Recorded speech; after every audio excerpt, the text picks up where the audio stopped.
वाघाचा ठसा होता, रुद्राचा अवतार तो वाघाचा ठसा होता.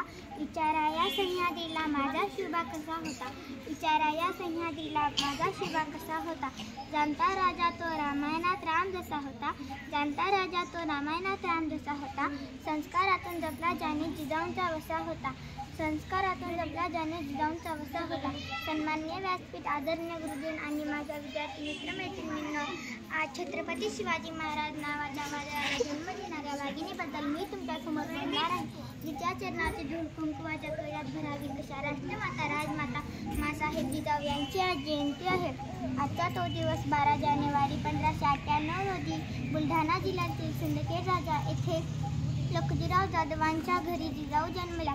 पुढे विदर्भातल्या जाधवांची लेक मराठवाड्यातल्या भोसल्यांची सून झाली आणि महाराष्ट्राचे आराध्य दैवत छत्रपती शिवरायांना जन्म देऊन स्वराज्य जननी झाली. मित्रहो, निजामशाही, आदिलशाही आणि मुघलांच्या आक्रमणामुळे महाराष्ट्राची परिस्थिती अतिशय बिकट झाली होती.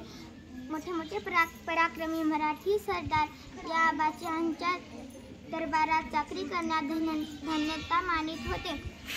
अन्यायाविरुद्ध एक शब्द काढण्याची कुणाची हिंमत नव्हती. अशा कठीण काळात हिंदवी स्वराज्य स्थापन करण्याचे माँसाहेब जिजाऊंनी स्वप्न पाहिलं. एक उजळली ठिणगी लाख पेटल्या मशाली, एक उजळली ठिणगी लाख पेटल्या मशाली. स्वराज्याच्या संकल्पाची सोनेरी पहाट झाली. मातृत्व, नेतृत्व आणि कर्तृत्व या 3 गुणांचा संगम असलेल्या माँसाहेब जिजाऊंनी कवळ्या वयात शिवरायांमध्ये स्वराज्याचे स्वप्न पेरले.